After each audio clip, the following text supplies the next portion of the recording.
Hello and welcome back to another video. Thank you so much for clicking on here. If you're new here, my name is Karina and I do fashion and styling videos as well as some hauls, and I also do weekly vlogs, so if you're into any of that, please consider subscribing. I've not done a fashion video in a while. I've just been posting vlogs and hauls and things like that, but this was a requested video, but I have been meaning to do a video like this, which is wardrobe essentials, and I'm going to talk about items that I pull for every season when it comes to like fall winter pieces.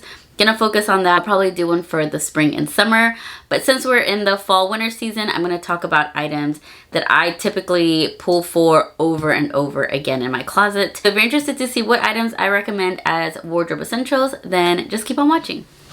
Okay, when it comes to accessories, I just want to touch on jewelry just a tad, because I feel like anytime people talk about elevating your look or kind of elevating an outfit, they always say you should throw on some jewelry, which I totally agree with. Just the easiest way to make yourself look a little bit more put together. And whether you're a gold girly or silver girly, I have a couple of tips that I would recommend. Tip number one would be, if you have an Apple Watch, consider getting yourself a metal band like this, or this one is stainless steel, two-tone from Amazon. I've had it for like 3 years, so there's definitely some wear on there, but they have solid colors. I chose the two-tone because the face of my Apple Watch is silver, so I thought that that would look the best with it. But you could get the watch that has the face that can be the same color as the band, and you just put this part in it. And I feel like just elevating your watch band makes a huge difference versus having like that rubber watch band on your watch, especially if you're trying to get that elevated look as well. My recommendation for necklaces is to get necklaces in different lengths, or get like an extender. They sell little extenders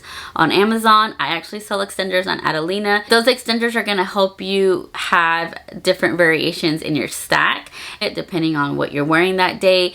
The length of the necklace obviously will make a difference on if it looks good with it or not, if it looks good with the garment or not. Something like this, I wouldn't necessarily wear something short. Maybe I'd start off short and do longer layers, or I would do one long pendant one. So when you're considering buying pieces as far as necklaces, definitely think about different lengths, different pendants, different things like that. So as well as texture. Texture makes a big difference on layering, because if you're wearing necklaces that are very thin like this and this together, more than likely they are going to tangle. So what you want to do is try to see if you can have pieces on that are different in texture. But here are 3 different textures. One has these little like bead texture, this one is a rope chain, and this one is a herringbone chain. So these stacked together are a really ideal, this is going to be an ideal stack. If you're thinking about getting a necklace but you're not quite sure what kind of necklace you want to get to start your collection,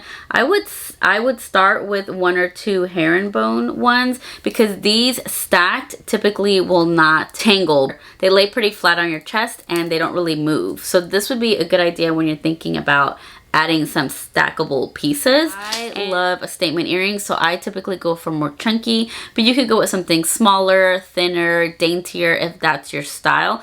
Because of what's trending now, you see a lot of more chunkier pieces, and I tend to go for bigger, chunkier statement earrings more in the fall and winter time, because a lot of the times you're wearing like knits, or maybe you're wearing a scarf, or maybe you're wearing something like this, where I don't necessarily like to wear a necklace with this, because anytime I put a necklace on with like a mock or turtleneck black shirt, I just have the Rocks image in my head where he's wearing like a black turtleneck, denim, and a fanny pack, and so I can't get that image out of my head. I just opt for an earring instead. Next items I want to talk about are also accessories, but I'm just gonna clump them together. It would be a scarf and a beanie or cap, technically a hat of some sort.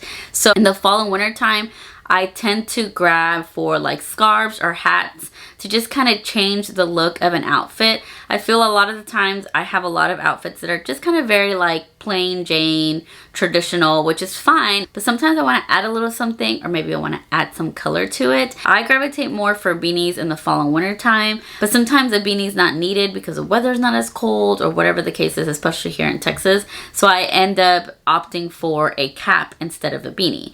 Same thing with the scarf. We don't have a ton of really cold weather, so a lot of the times I can't just throw on a big scarf even though I want to add the color. So I end up going for like a square kind of scarf, a satiny scarf, a lightweight scarf that I tie either in like a triangle form or I tie as a bow in the front. So those are the ways that I incorporate other items into my outfit to either bring in color or just another texture. So scarves and hats are definitely an essential in my closet, to be able to add a little something to the outfit, to maybe change it up. Or maybe it's an outfit that you love wearing, but to change it up, maybe you'll wear it with the beanie ones, or you'll wear it with a cap the next time, or maybe you'll throw on a scarf. That also will help you maximize your wardrobe, right? You're maybe wearing the same outfit or the same pieces, but they look a little different because you've added one of these accessories to them. Okay, let's talk shoes. I think ever since COVID and athleisure and being at home all the time was kind of our everyday, we definitely started gravitating more towards sneakers, just kind of in the fashion world. You're seeing sneakers with both casual clothes and with dressier clothes. You're seeing it with like trousers and skirts and dresses and things like that. And then I definitely jumped on that train, and my sneaker collection has definitely grown, especially since I was more of like a heel boot kind of girl. I've definitely moved over to a more casual shoe. The one shoe that I feel like has been popular for years and it never really goes out of style is a Converse. Whether it's black Converse or white Converse, high top or low top, I feel like they are so versatile. You can literally put them on with anything. You can make a dressy outfit casual. I tend to grab them even if I'm wearing a dress, and yes, it makes the outfit more casual, but that's just kind of what I gravitate for, and I feel like a Converse really goes with anything. I have a pair of black and white Converse, but I also have a green pair, which is my favorite color, and I really do wear the heck out of those, and I've had them for over a decade. Definitely recommend a pair of Converse in your closet. This year it was like the craze of the Sambas, but last year it was the Blazers, the Nike Blazers, and previous to the Blazers, I think it was the platform Converse. What I'm getting out of these last 3 years is that the it shoe tends to be a white sneaker, a predominantly white sneaker.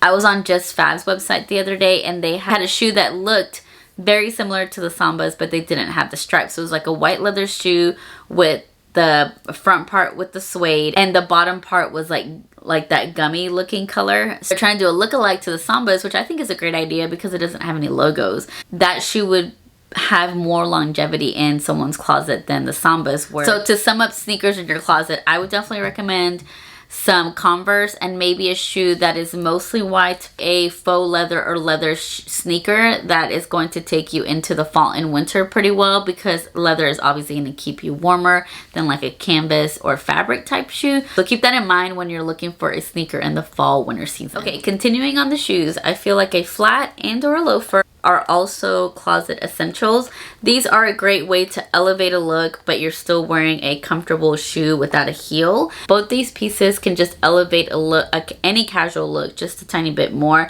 and you're not having to wear like heels or something too dressy. I feel like both those shoes are a must-have for a corporate girly. If you're having to go into the office and your attire at work is business casual, I feel like these two shoes are a perfect option. Two boots that I want to talk about are some combat boots, which I absolutely love. I've styled combat boots on my channel several times before, and I've done it on TikTok and Instagram, things like that. But yes, combat boots is something that I always pull for in the fall and winter season. It might not be everyone's cup of tea. I've always had a pair of combat boots in my closet, so I definitely want to mention them. I'll have to do a new styling video this year because I feel like my first original one gets a lot of traction, and I constantly have to like put my newer ones in there because the styles may not be relevant anymore. So I'll have to make a new one. I get questions on these all the time, but they're super old, from Steve Madden, and currently Walmart has the most similar pair that I've been able to find from I think it's Time and True,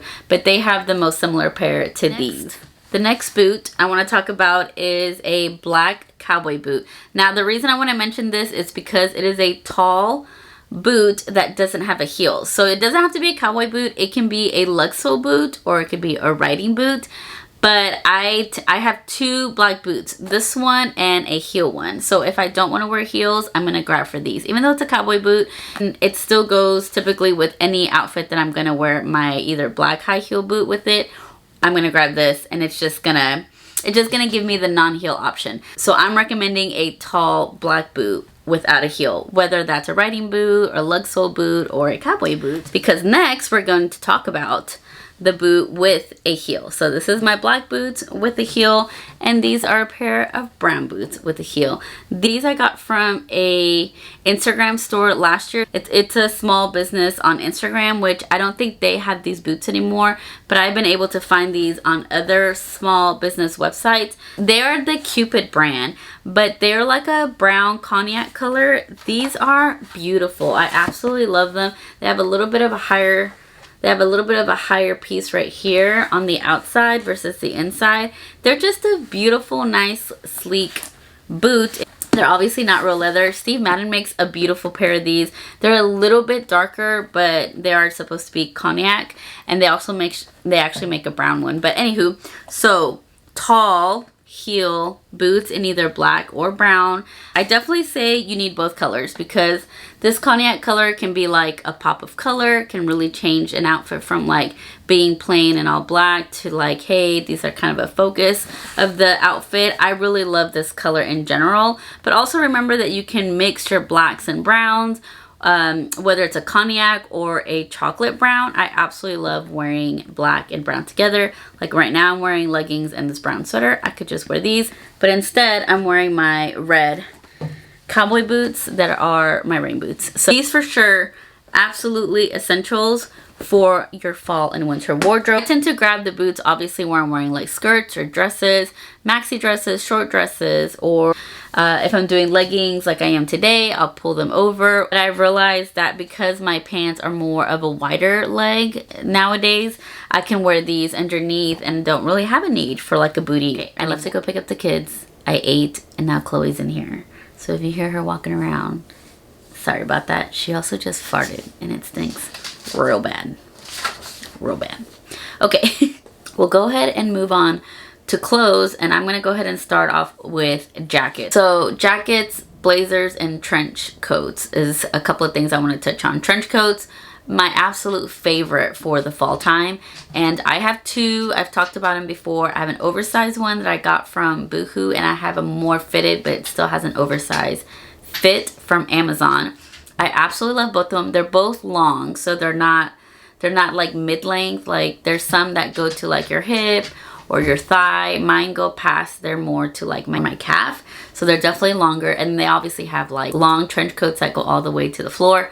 I can't do that. I'm 4'11". What I've noticed this year is that they have the crop trenches, which I really love the idea, but I have a really short torso. So in my mind, if I were to have one, which I don't, to feel proportionate in one, I'd either have to be wearing like a fitted maxi dress or like a long line trouser with heels, so I can have like the long legs and a cropped jacket. I don't know if that makes sense. I just can't imagine wearing a wide or straight leg with no heel and then have something cropped that's so boxy, if that makes sense. But I will insert some photos of cropped trenches because I think those are really cute. I like the idea. I just don't know if I like the idea on me. I literally can throw on a trench over anything and make it work, honestly.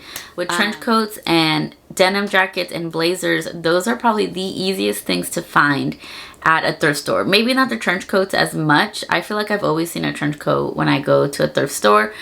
But blazers for sure, because you can get blazers in the men's department and get this oversized feel, and same thing with denim jackets. I feel like in the last few years, generally what I've been seeing is oversized denim jackets or denim jackets and oversized blazers, which I'm all for. I have a blazer that I absolutely love from Shein that I've had for literally years. Bless you.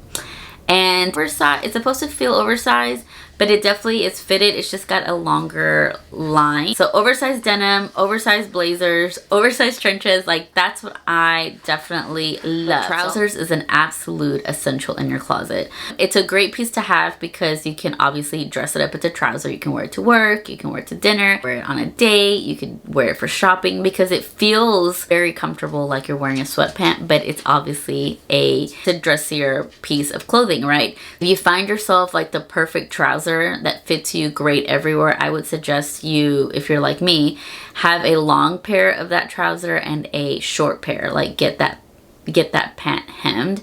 Now I've gotten trousers from Forever 21. I've gotten trousers from Old Navy, Express. Like, I feel like there's a handful of tops that I feel like are essential for the fall into winter or fall and winter season. So I would say a fitted crew neck white shirt and a fitted crew neck black shirt is essential. A white and black turtleneck. The next shirt I would recommend as an essential is a white oversized button-up shirt. Also a black oversized button-up shirt. I feel like they can be interchangeable as far as like the looks that you want to create with them. You could do white with jeans or you could do black with jeans, and then you can change the shoe, you can change the colors that you incorporate with it. The black ones are perfect for an all black look, so you could do a black button-up shirt with, you know, black leggings or black trousers or a black skirt. Those white collared button-up shirts tend to be used for layering under sweaters, vests, sweatshirts, things like that. But again, I live in Texas, so a lot of the time I won't wear the actual shirt. They have the collar that you can buy. Literally, it's just this, and it has like elastic right here. I'll insert a photo somewhere. Some places you don't need to layer, but you want the look. So that is a good option for you if you live in a warmer climate. Last but not least, I'm going to talk sweaters, but I'm going to clump a sweater dress, an oversized sweater, and an oversized cardigan all together because they're all knits. I definitely recommend a knit or sweater dress, and either a like normal mid length to a midi length with tall boots. They pair so nicely with like tall boots underneath. You could also do sneakers with either a midi length one or a like normal mid length one. Most sweater dresses on me are long unless I'm wearing an oversized sweater as a dress. So when they're long on me, I tend to go for a heel boot versus like a flat.